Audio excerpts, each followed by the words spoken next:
Hello semuanya. Welcome to Bangkit Talk Series Volume 4 to commemorate International Women Day. So, good afternoon everyone. How are you doing? Teman-teman semua bisa tulis kabar teman-teman di kolom chat yang ada di samping streaming YouTube. Nah, first thing first, aku mau perkenalin diriku dulu. So, I am, Sabila Margeriski, statistics graduate. So, aku baru aja lulus di 2020 kemarin, currently working as a data scientist, in a financial and banking industry.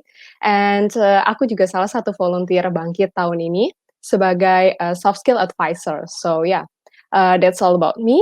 And for some of you who have missed our last week sessions, I would like to introduce a little bit why Bangkit create this event.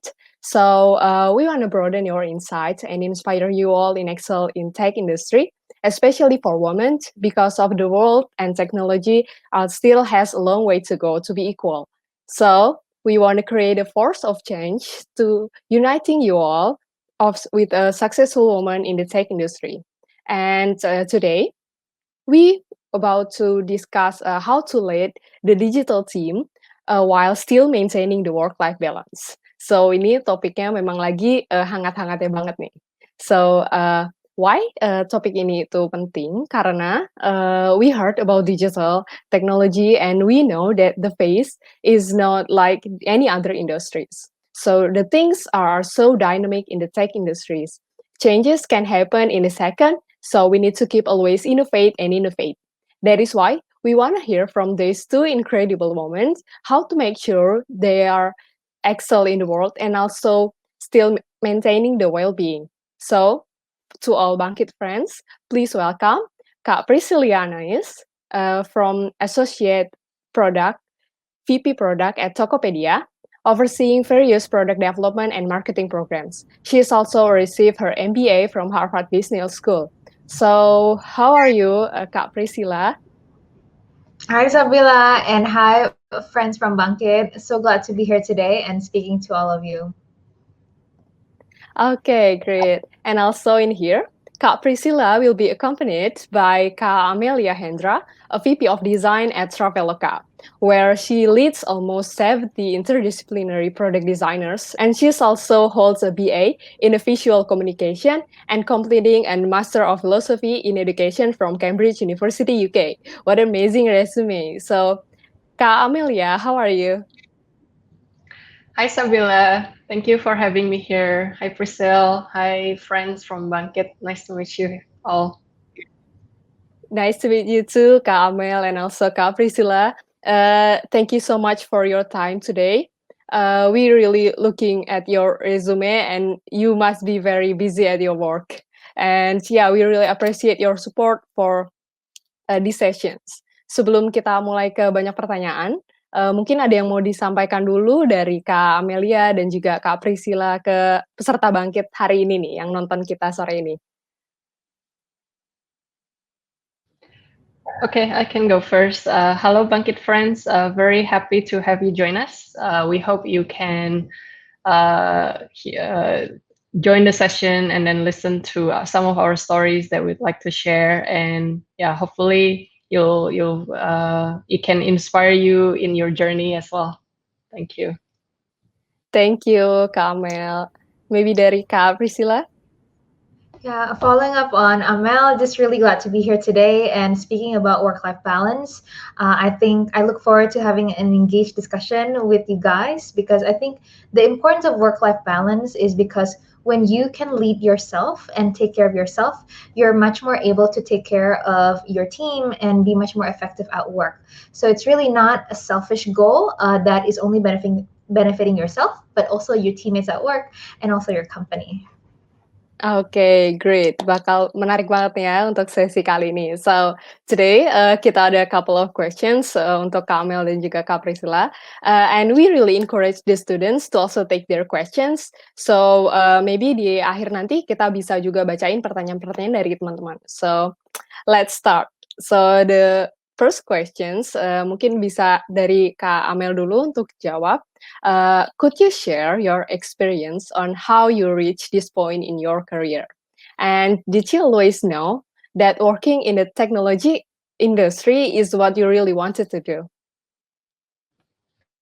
Okay, thank you. Yeah, I think just a short answer to the last question. I guess the definition of technology has always been different. So whether or not have I always planned to work for a tech company, a tech unicorn in Indonesia? Not really. It just happened that way. So if I could go back to earlier about my career, how I got started. So I was trained as a graphic designer. In Singapore, and how I ended up in Singapore was I think it's kind of like a blessing in disguise. So I was impacted during the 1998 riots. So I came from Pontianak, Kalimantan Barat, and then I studied my high school in Jakarta. And then during my high school, the riot happened, and then obviously my parents were very scared and worried about my safety. So then he wanted me to pursue my education overseas.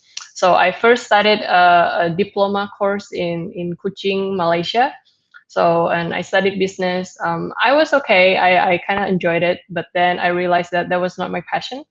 I was really interested in make doing arts and crafts, and then I love looking at beautiful things. And then at that time, my good friend's parent actually suggested that, oh, you should look into this field called graphic design. So this was in not even in 2000. This was in late 1990s. I have never heard of the term graphic design. I think now this is quite well known. So then I started to look into it, and then there is a school in Singapore that offered it. So then that's how I did my diploma. Jadi D3-nya waktu itu di Singapura. And then I came back to Jakarta. I worked for a year as a graphic designer. And then I wanted to go back into finishing up my undergrad. Pengen nerusin ke S1, and then I went back to Singapore. There I couldn't get a visa for work, and then I ended up in China. So I spent most of my careers, a whole 9 years of my design career in China. What was fun in China was that there was around 2005. There was a lot of things happening there. I felt like I learned a lot. I was kind of prototyping my careers. I was teaching design. I own a design agency with my friends, and then I joined a branding agency. And then I also learned about human-centered design from a design consultancy called IDEO. So there I learned a lot about understanding user needs and then designing on their needs. Dari situ baru ngambil S2 di Inggris in the field of education. And then I came back to Indonesia, and then I conducted some trainings with some friends at Somia Academy as well. And then from there, I got to know the co-founder of Traveloka, and then he later then asked me to join him to help the design team in Traveloka. Jadi that's in a nutshell my journey. Oke, perjalanan panjang banget ya dari benar-benar diplomanya ke Singapura, kemudian lanjut ke China, balik ke Indonesia. Wow, menarik sekali. Dari Kak Priscilla, bisa di-share untuk experience-nya? Yeah, I think in terms of answer, mine is not too different than Amel's answer. I did not predict that I was going to be part of the tech industry, let alone going into product. Everyone asked me like, how do you get started in product? I'm just like, well, life just happens. For me, my career, I was actually a macroeconomics and liberal arts undergraduate. I thought that I wanted to be in public policy and participate in NGO or even become a university researcher or professor. But due to life circumstances, I ended up pursuing management consulting right after I graduated. And in management consulting, I really learned that private sector, can definitely make a huge impact in Indonesia and help companies operate better, create more jobs, and help the economy accelerate its growth. Now, from there, I ended up pursuing my MBA because thinking that I'm going to go back into management consulting. But during my MBA, I definitely dabbled in the big tech, doing data science stuff. I think being part of a big tech company really opened my eyes to the possibility of technology and how exciting both the industry and the culture of startups. And luckily, during my MBA, I ended up meeting Tokopedia's founder, Pak William. He was very humble. He spoke about Tokopedia's impact to our merchants. He also spoke about Tokopedia's Glenda and Fogmer, which I fell in love with. I think when being young, I think I'm still young, but I think when I was very young at school, what I was really looking for is not just a workplace. It's not just a brand company. I was really looking for my second home. I think we spend at least a third of our lives in the offices. And for me, it's very important to be part of a workplace whose culture really suits me, where I can see myself growing, where I can see myself building my second family outside of my real family. And I think that's what Tokopedia has been for me. When I first joined Tokopedia, I was really tasked to be part of the company CEO office. And after 6 months, I started going into closer and closer into our marketplace business, as well as our merchant business. And from there, I had the opportunity to transition into product. It was really intimidating because I had no idea what product is, and it seemed very technical from the outside. But I guess for people with growth mindset, and since our culture really celebrate that growth mindset, Tokopedia was the perfect place to learn something as big as product management. We have a very collaborative environment, and where now not only have I learned product management, I'm also part of the team that's building the best practices and next practices of product management at Tokopedia. So it's been a true joy. If you ask me though, would I have predicted this journey or even going into product or doing what I do now?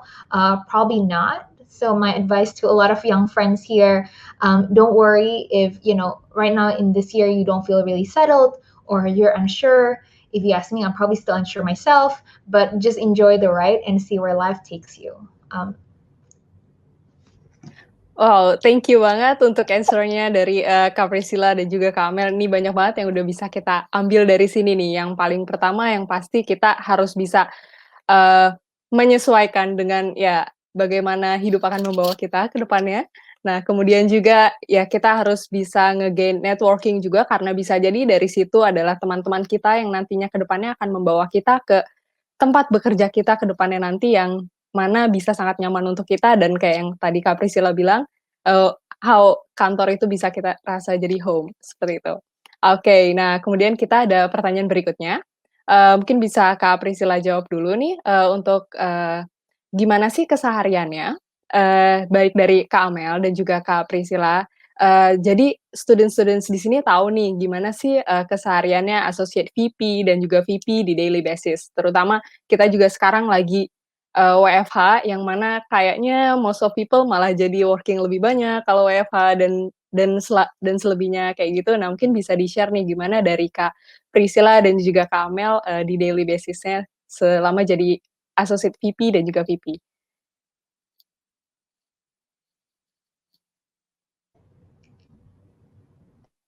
Mungkin dari Amel dulu kali ya. Oke, kalau dari aku, well, obviously dengan adanya COVID, kita semua di Traveloka masih remote work. Although we have just moved into a new office, cuman memang belum bisa semua orang di situ. So I guess my days have been filled with a lot of meetings through Zoom calls with my team members, with the stakeholders, and a lot of team alignment meeting. So I would say, my day would look like this, I guess. I wake up quite early, around 6:30 or 7 a.m., and then I would, take a shower, have breakfast, and I love a good cup of coffee. And then I will start work at around 8 a.m. I will usually read through emails or Slack messages from the previous day, doing the things that I'm supposed to take care of for that day. And then from 9 to 10 a.m., I would usually start my calls. All the way throughout 5 or 6 p.m. And then by then, usually if the weather is good, I'm currently based in Bali. So it's been very fortunate that I was able to do that. I would go for a run or do a bit of stretching or a bit of yoga. And then in the evening, I would usually chill out a little bit or watch a bit of Netflix or I guess a good thinking time for me to think through what have I achieved in the day and what should I prepare for tomorrow, and even sometimes think about some of the issues that we have that needs some solutions. So a nice quiet time to think about the next few weeks. So that's kind of recap what my day looks like probably. Oke, thank you Kak Amel. Aku pribadi selama WFH ini kadang suka lupa untuk menerapkan yang terakhir. Review apa yang udah terjadi di hari itu dan what to do, in the next day. So yeah, quite sangat inspiratif nih untuk aku sendiri juga. Oke, dari Kak Priscilla nih mungkin, gimana sih daily basis-nya untuk, Kak Priscilla? Yeah, I think since work from home, I've prototyped, I guess, I've iterated my daily habit multiple times. So trying to take care of myself a little bit more, especially since we now don't get to socialize like the normal way, and we also don't get to exercise the normal way. So normally I start my morning by meditating. I think I do 10 minutes of meditation and then do some reading and quiet time for another 10 minutes. On a good day, I would probably make more time to journal and also to exercise, but usually I don't exercise more than 2 or 3 times a week. My day at Tokopedia really begins at 9 a.m. Typically, we have various cadences, so there's like my weekly product meeting with overseeing what's going to happen for the week ahead. We also have different checkpoints with different business teams, sometimes with tech teams, so we have a lot of cadence. So in terms of meetings and whatnot, I would divide them into like 3 big types of meetings that I have. We have meetings that is, cadence, more update and more, quicker problem solving. We have bigger meetings that is more roadmap or vision based, where a lot of important decisions needs to be deliberated between teams and aligned between those teams. Finally, I have, the type of more one-to-one mentorship based or more team workshop based. We also make time for a lot of what our team called virtual outing. So we do organize nights and sessions with different teams to keep everyone more socially engaged. I think that bring the chit chat element of our day-to-day lives into the virtual environment is our weekly or monthly team meetings will begin with like 5 to 10 minutes of just breaking into smaller groups and just chatting to one another topics. So I think that's how we keep our team very engaged and very relaxed. Our product manager book club and whatnot. So people, still chit chat, but in the context of learning and finding out what's out there in the world that's happening in product. I would do my best and try to end the day by 6:30. I find that I used to not be even up to like 4 last year. I think I was doing hours until like 9 to 10 p.m. But I think being burnt out really took away the creativity in my thinking. And so actually I start to see that a schedule that is too packed, especially for leaders who need to do a lot more thinking, is actually not good. So I try to stop, have a hard stop by 6:30 and leave a lot of these, like Amel, I think just being free, reading more books and getting more inspired, that tends to be more effective for our teams in general. I think in my downtime, I try to nourish myself with really good food, yummy food. I normally like, chicken and really spicy food. And then maybe on Thursdays, I would watch some of the latest Korean drama. I somehow find that very relaxing and mindless. So I do that. I think on the weekend, I spend a lot of time doing mentoring and blogging and also spending time with friends and family. Oke, thank you Kak Priscilla untuk sharing-sharing-nya. So ya, dari kita dengar daily basis-nya, Kak Priscilla dan juga Kak Amel, quite the same, with, most of us ya, I think, dan kita walaupun kita kerja dari rumah, kita juga harus bisa pintar-pintar bagi waktu yang mana, waktu itu untuk kita bersantai-santai gitu. Karena kalau enggak emang bener banget itu bisa bikin kita burn out, kayak gitu ya. Nah, kemudian nih, we continue the questions. So mungkin nih dari Kak Amel bisa dijawab, kemudian Kak Priscilla ya di sini. So you are now at the top level at the management. So how many team members do you manage? for Kamel, I heard it is about like 70 and more people. So Kak Priscilla juga probably sama banyaknya, but boleh di-share apakah mereka itu kebanyakan dari generasi milenial, generasi Z, atau generasi Y kayak gitu? Mungkin dari Kak Amel? Okay, yeah, that's correct. So right now I'm looking after the product designers team. There are around 70 plus of us. I think a lot of them are in their second or third careers. We have a few whose first job is with Traveloka Design.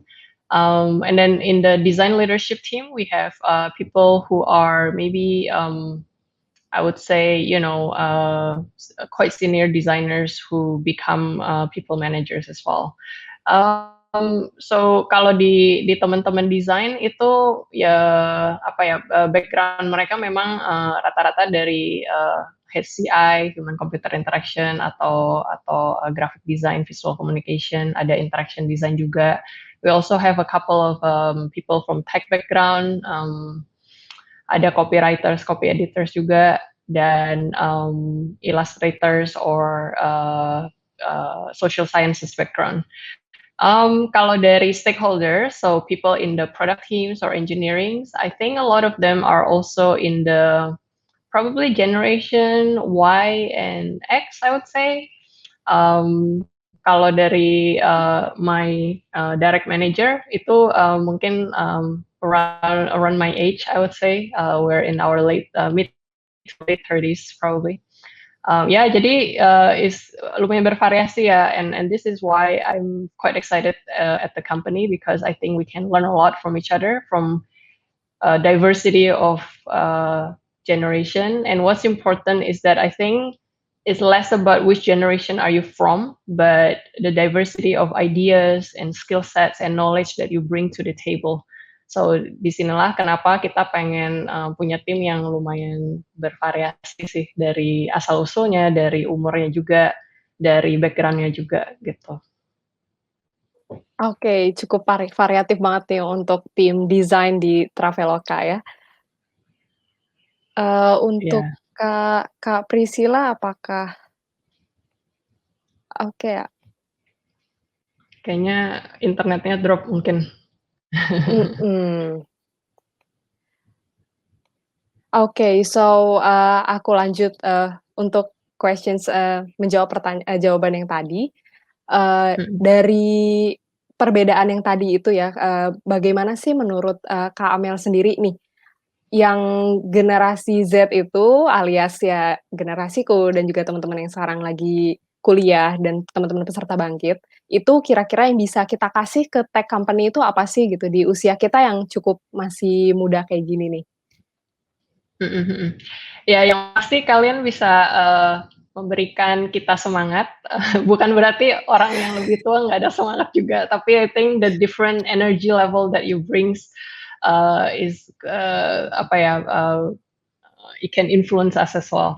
Mungkin yang aku observe gini kali ya, kalau dari generasi Z gitu, I feel like the people cares a lot about social impact and they're very keen to find bigger meaning in life.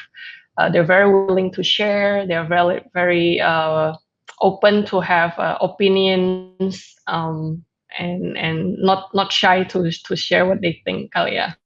I also read a study in which Generation Z is seen as a generation without borders. So you guys are very blessed with this exposure, ya kan? Kalau di zaman gua dulu susah banget mau traveling aja, belum ada Google Map, harus bawa peta yang di print kayak gitu. Mungkin now with this level of exposure, I think the question is, what are you gonna do with all of this access, right? So I think I could also see some trade-offs from the different generations. Jadi I have a lot of cousins who are also in this generation. My own brothers is also kind of my youngest brother is also not too far away. He is doing his master's degree as well. So there's a trade-offs in terms of because of all of this exposure, there's sense of insecurity sometimes because social media want us to compare how your life compares to the other, and then there is this sense of instant gratification because you're able to now track everything, right? Your food being delivered, the products that you ordered being delivered, you can know it every single step of the way. Whereas in life, sometimes it's not like that. You cannot predict too far ahead because things change very quickly, right? And then there's also this sense of doubts, I think, and this is normal, right? Because you're still young, you're still very curious and wanted to know a lot about things, and there's this sense of learning as well. So it's okay to feel to have doubts or to feel like you're not yet confident. But I think ya dengan kerjasama yang dekat dengan orang dari generasi lain juga dari yang lebih berpengalaman, and I think a lot of the tech company now embrace multidisciplinary teams. So different expertise, different discipline are bringing different perspective to the table. I think just openly embrace the people that you work with and continue to be curious and experiment. I guess that will be from me. Thank you banget nih Kak Amel untuk itu sekalian memotivasi teman-teman yang masih kuliah juga nih, karena ya balik lagi kita sebagai fresh grade, masih kuliah, belum ada pengalaman sama sekali, tapi dengan mudahnya teknologi saat ini kita bisa cari tahu semua info, dari kita sendiri, dari rumah, asalkan selama kita ada internet, kayak gitu. Jadi, ya kita dengan curiosity yang kita punya, itu kita bisa tahu banyak hal, kayak gitu. Nah, mungkin bisa kita back to, Kak Priscilla nih untuk pertanyaan sebelumnya. How many team members do you manage? And could you share dari generasi apa aja tim yang Kak Priscilla manage kayak gitu? Yeah. I now manage like close to 30 team members. Actually, just up to last month, it was like 60, including marketing, but I think it was getting too much to handle for me. In terms of generation, majority of the people I manage are definitely below 30. In fact, a lot of them are below 25. This will be their first or second job in life. And even for our leads, my direct reports, a lot of them, for them, Tokopedia is their first job, or at most it's their second job. In terms of like where they are as millennials, it is different. It's definitely different than the kind of workforce that I was working with when I came out of work. I remember when I came out of work, I was working as a management consultant. It's a very homogenous environment. Everyone had the same training. Everyone had similar educational background. And you're kind of, as a management consultant, there's only one career path and it's very linear.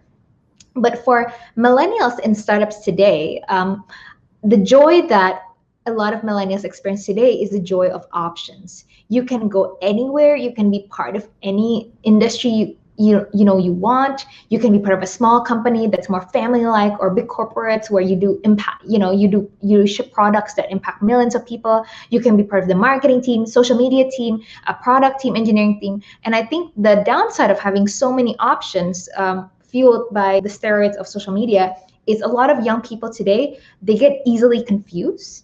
And when they don't feel good, instead of persisting, they think like, oh, when I don't feel good, or I'm not good at this job in my first month or second month, I think I suck at it, or maybe this is not my passion. I think the news that I want to share with a lot of Bangkit friends today is, when you're 22, you're just going to suck at most things. You're not going to be comfortable. Like, that's the hard truth, guys. So if you're insecure and you see someone who's been doing your job for 1 year, they do something so much faster than you, that's because things, it takes learning. I mean, when I was 22, I was still learning so many things. I was so slow. I was insecure. I did not know how to communicate. And so I think, going back to some of the challenges that Amel already said, right? I want you guys to be smart and be self-aware of these different forces that's dictating your life, and not necessarily for the better. One is with social media, people tend to compare, and not just compare. People are really drawn to external recognition. People are drawn to labels and awards and fancy titles, even if they don't have the skills. So yes, it's easy for you to start your own company and have the title of a CEO, but do you really have the skills, the holistic skills that is needed for a good leader, who can lead others, who can mentor and lead others at the age of 20 or 22 or 23, chances is probably no. It's going to be a very steep learning curve. And so because of this comparing and peer pressure and wanting these labels and accolades, people tend to look for instant gratification, not just in terms of quick promotion, people looking for labels. People also just look to be successful within the span of 1 to 2 months. Whereas in order for you to truly gain expertise, you're gonna have to persist. You're gonna have to be patient. Like the reason why I can be a leader or be a good leader, it's because I've started off with leading a team of 1 and really stick with that for 6 months. I start then with a team of 5. You get good at it. You start to address new complexity. You address a lot of new situations. Things are meant to be hard. Things are not. It's actually not normal for 22-year-olds to be amazing at everything. If everything is so easy, then that's not how the world is built.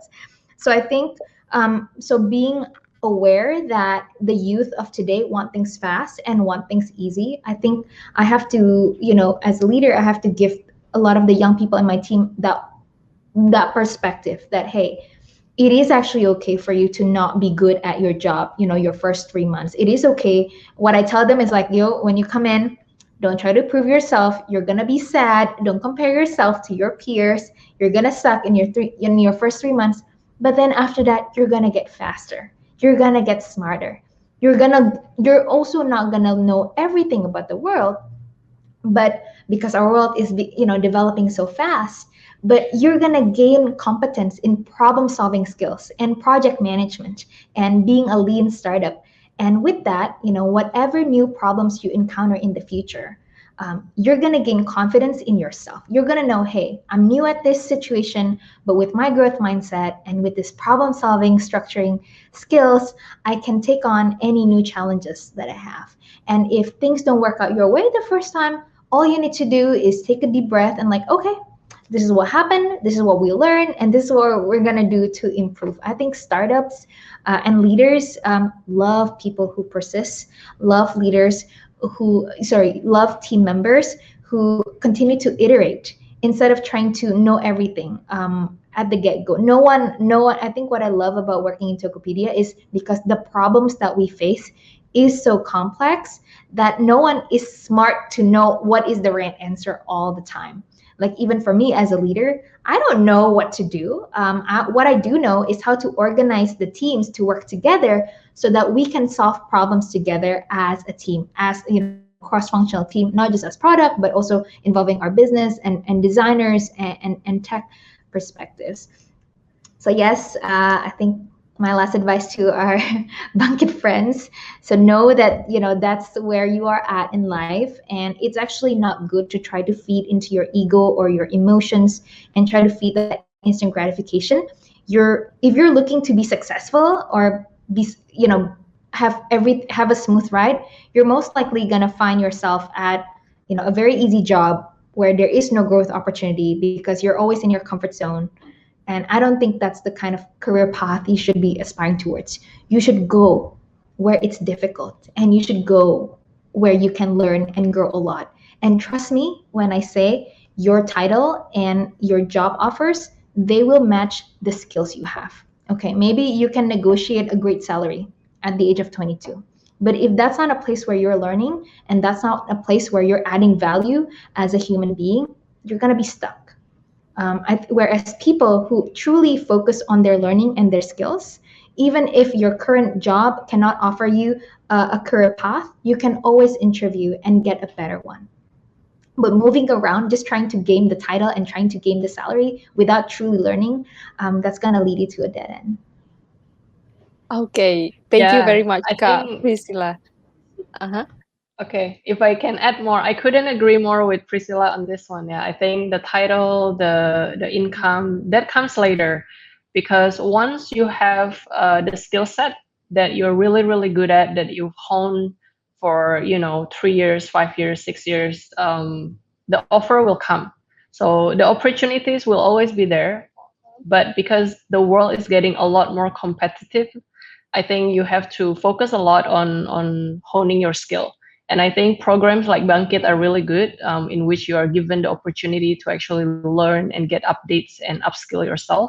So I think, yeah, just continue focus on your skill set and growing them, and then you'll be rewarded accordingly. Okay, thank you, Kamel, for your additional answers. And yeah, that is really relatable to my own experience as a fresh graduate, and also when I back then when I had my internship. So yeah, I quite feel a lot of like confused on yeah what is it and why is that, like a lot of abbreviation even that I didn't know what is that. So yeah, that's really inspiring. And for Kak Priscilla, as you say that most of your team members are quite young, most of them are less than 30 and even less than 25.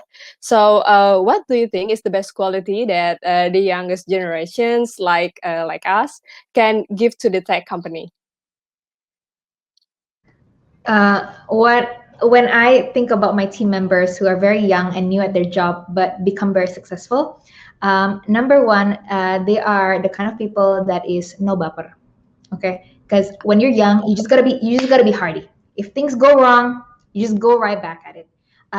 Number two, yeah. So sorry, I'm not gonna talk about specific skills, but number two is positive thinking, because the people who are positive thinkers, when they get feedback, they're like, oh, thanks Scott for the feedback, instead of thinking, oh, I suck, let me resign. It's like overly exaggerating or extrapolating what's going on. And by the way, feedback when you're very new to the job, you should appreciate that. That's a sign of love. In places like startups, most people don't even have the time to give you feedback. No, most people don't even have that. So the fact that you're getting some feedback and advice, oftentimes, like 99% of the time, the feedback that you get, whether from your peers or from your lead, it comes from a place of love. So appreciate that, instead of going home crying like, oh my God, I suck at my job. Think like, hey, oh my God, my lead really cares about me. And that was a real opportunity for me to do better. So just, no baper, positive thinking, take it easy.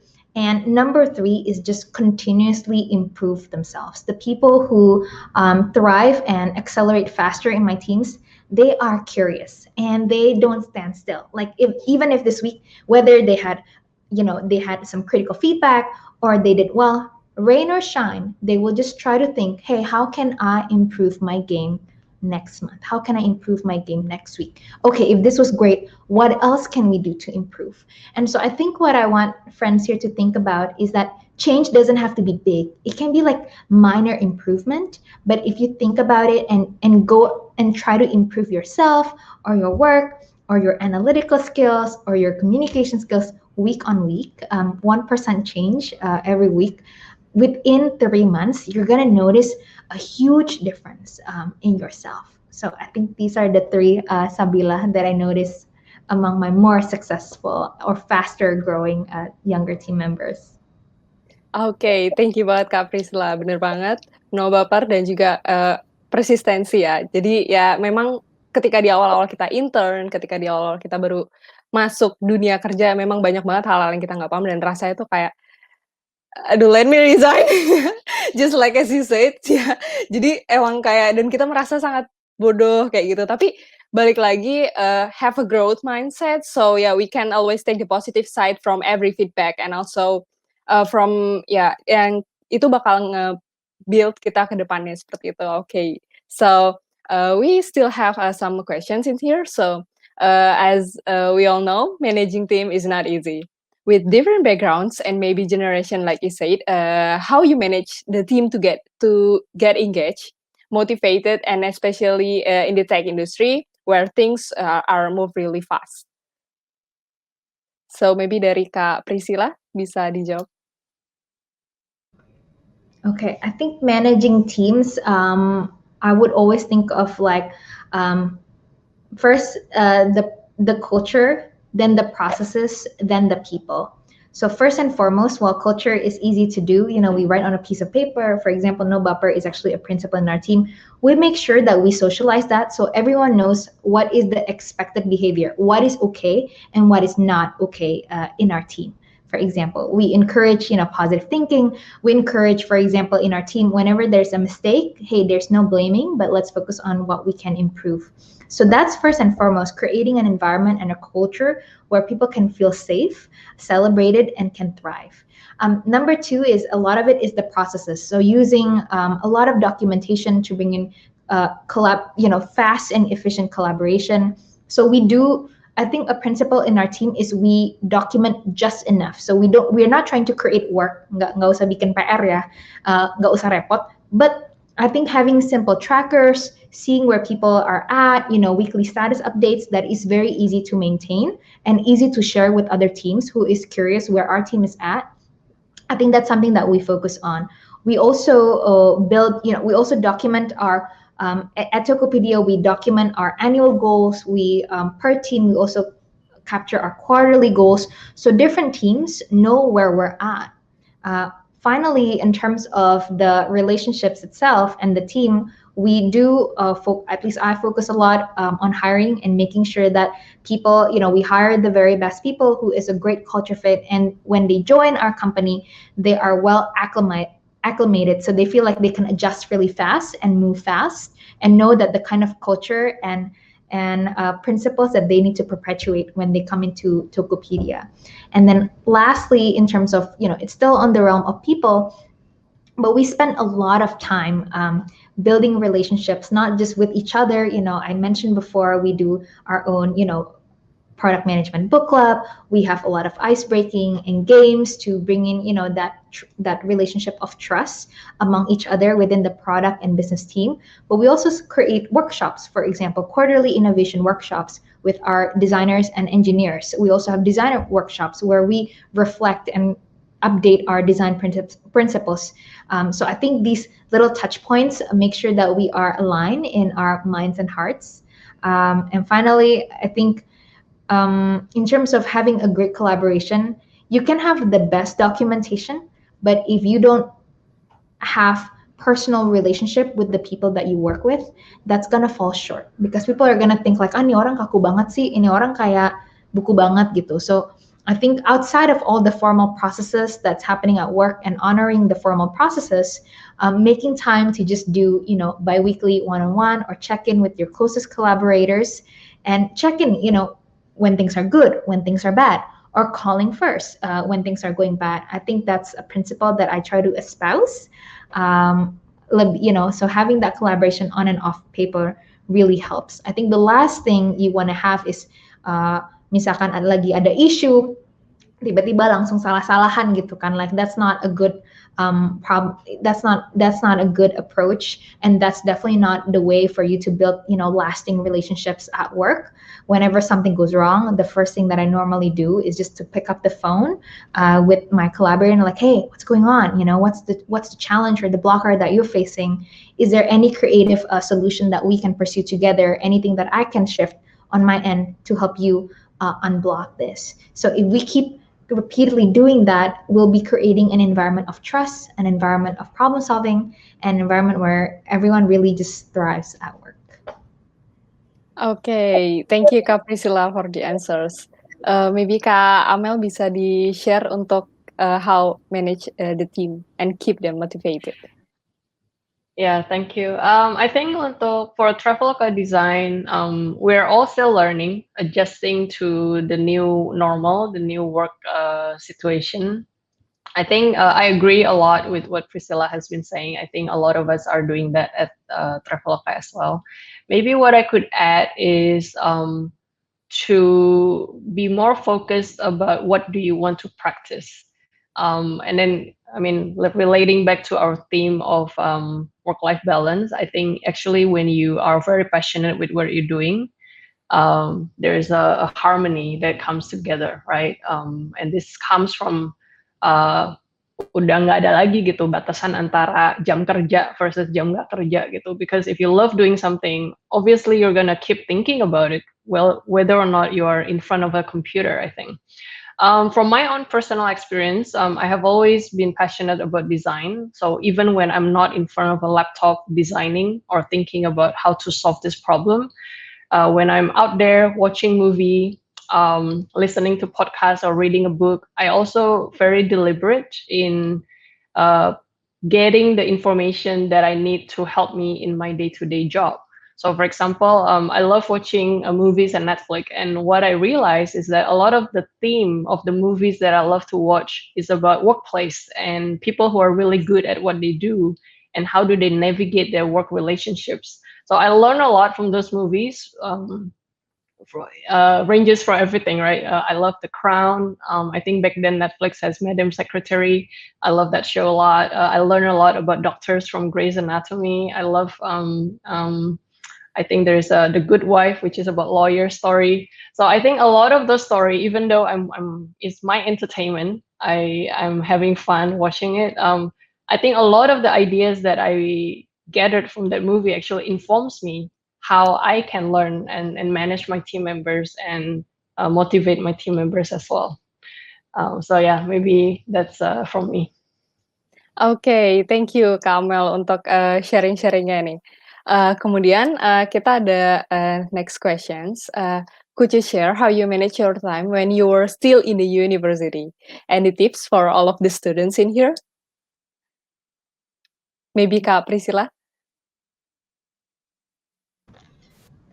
Wow. I would not recommend how I managed my time at the university to anyone. All I did was studying and intern. I think when I graduated, I would have done 8 internships. So I was like not Oh. chill. And I completely regret that. If I had, if I were to rewind and redo my university, number one, get good internships and the ones that lead you to your passion. Your passion will most likely change, FYI, but at least to the one that you think is closest to your, next passion, right? Be practical, be smart about it. And by the way, getting internships is not just about applying. You can also network. You can also do things that will impress, future employers. Never too early to do that. Number 2, I would spend a lot more time with my friends, which is kind of what I did back at Masters. Because your network, believe it or not, from my story and Amel's story, your network will be your destiny. That's a sad truth, guys. As much as if you're smart, but you don't hang out with anyone and you don't source, you don't have a thriving network, you're not gonna grow. And the best network for you to build and maintain is the one who is relevant to you. I may not have like that many friends, but as long as you have, a good 10, 20 people who you stay in touch with, these people, they will go to places and they will be your source of collaborators and information and opportunities in the future. And trust me, you can't predict where people are going in life. So don't judge people. Just truly create meaningful friendships with the people you care about, with the people, whose values align to you, and build that. I'm so surprised where my friends have gone today, and they continue to be a source of, opportunity and laughter and support for me. So that's how, if I could redo my younger time, that's what I probably would have spent more time on, Sabila. Okay, thank you Kak Priscilla for sharing. So yeah, for the Bangkit friends in here, yeah, do manage your time wisely for whatever you think that it can be good for you in the near future. So, Kamel, could you share your experience back then in the university? Yeah, I think if I could remember what helped me to be successful in my study, I would say there are 3 key things, right? Get things done what you can do today. I think it's best not to delay things you can do today. Get it done so then tomorrow you never know what's gonna come. So if you get things finished today, you can do more tomorrow. The second thing will be self-discipline. And I think for this one, you need to pay attention and be really aware of the habits because this is your investment for the future, actually. How do you manage your energy? What do you spend your time with? Because time is limited. And then the third thing I would say to set goals. So, and this is, I approach it differently throughout my study when I was doing, pas lagi D3 S1, I was doing a lot of hands-on designing.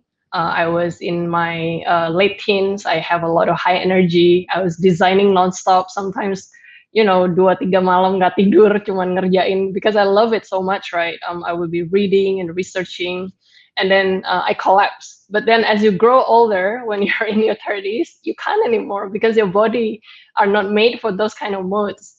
So I think during my postgrad, ketika aku lagi S2, I learned to plan better.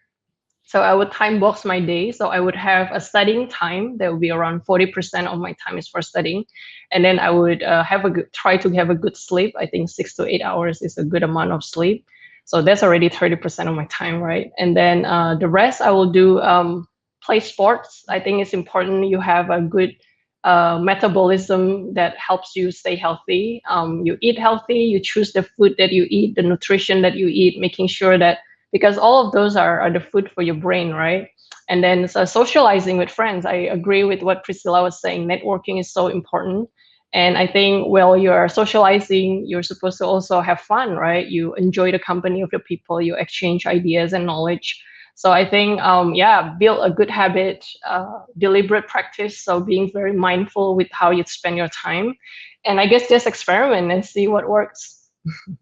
Wow, thank you, Kamel, for sharing. Yeah, and again, for Bangkit team, for all of the students, yeah, we are all actually have the same 24-hour per day, but it is just depends on us and on how we schedule our day, on how we do our daily. And yeah, but the most important thing is do not procrastinate. So yeah, those are the last questions, and the story is really really amazing for me, and also of course for all the Bangkit teams. And the last questions in here before we close the event, can you share one tip for everyone if they have a plan to run a company or become a leader in the near future? So Kak Priscilla, maybe you can come first. Oh, such a hard question for the last one, but maybe it's not gonna be a practical tips. I think there's so many great books out there that covers different leadership style. I think a reminder that I want to share with everyone is that there are many successful leadership styles, and different leadership styles work for different situations and different circumstances. So you just need to hone in yours. You don't have to be exactly the leader that Kak Amel is. Even I'm sure she's really awesome. You don't have to be a leader like me. If you don't care so much about mentoring, don't fake it. There is no, you don't be that cookie cutter leader, because no one is effective as a cookie cutter leader. Like, be the leader who is effective in your situation. So know yourself, hone your leadership style, and make sure that you put yourself in the circumstances where that leadership style works. I think there's many excellent companies around the world. You can frown upon them, but it's not always the nice culture that succeeds. So really, it goes back to you. Don't try to find cookie cutter, like, oh, everyone say best practice is this and that and that. But if your company is not profitable or not successful, what's really the point? So understand what your circumstance, what kind of leader your circumstance or your team needs at the moment, and try to be that. And if you think you're so mismatched from that opportunity, then make sure that you're in the place where your personal leadership style can grow and can contribute a lot to that. Okay. Okay, thank you, Kak Priscilla. Kak Amel? Okay, I think this is maybe the one message sometimes that I do for myself as well, is to remind myself how to be a better person than who I was yesterday. And I think this kind of mentality actually will get you further, right?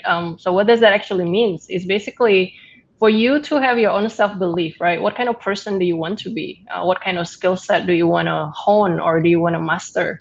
What are you going to do when you come across challenges in life, because you make mistakes, and that's okay? And what are you going to do to get yourself back up, right? So it also includes being a well-rounded person. So in design, we call a lot, the term we use is called T-shaped individuals. It means that, the letter T, you have a depth.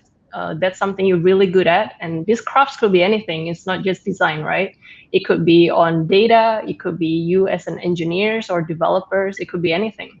And then over time, you're supposed to deepen your strength, go really deep into your craft, and then you can bring something to the table that other people cannot.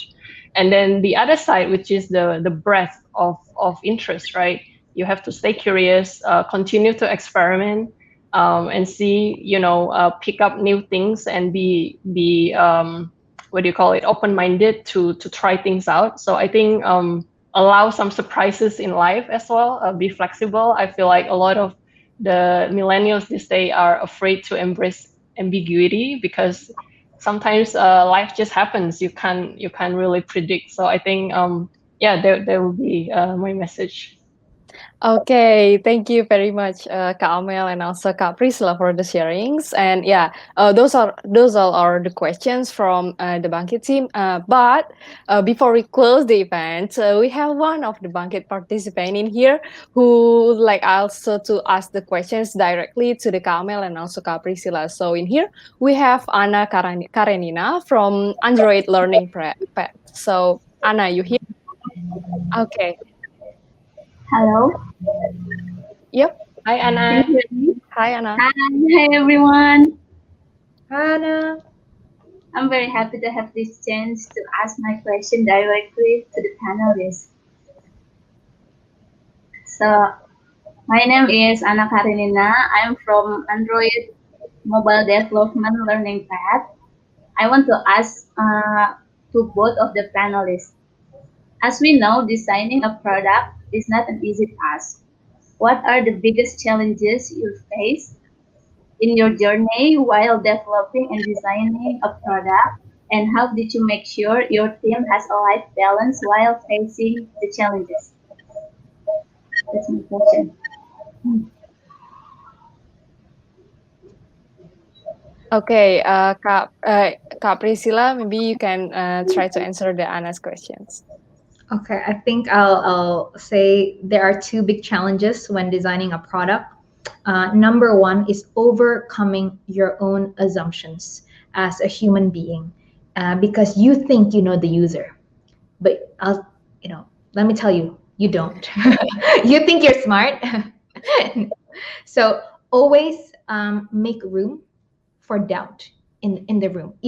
And I think as you guys become more right, it's actually even more dangerous because oh my god, I've launched so many successful products. It's easy for you to be arrogant and to assume you know what is best for the user, but it's actually over time you have to continue to make room for doubt, make room for data, make room for research, and let the users come in to the room and represent their true point of view. I think the second challenge, which I don't want to get into, is balancing the needs of different stakeholders. Because design, it goes back to what is the design goal. And sometimes, at the end of the day in business, sometimes someone wants to prioritize seamlessness, sometimes someone wants to prioritize revenue. So learn to respect different priorities, align that and communicate that, and be clear on what is the goal. Without sacrificing user goal at the end of the day. I think that's my tip, Anna. Over to you, Amel. Yeah, I couldn't agree more. I think in tech, that's kind of the big framework that a lot of us will be doing. So on top of that, I think I wanted to emphasize on the experimentation habit. I think this is very important because tech changes so quickly. I think, like Priscilla was saying, the user change their behaviors as well, right? So we need to test our hypothesis often.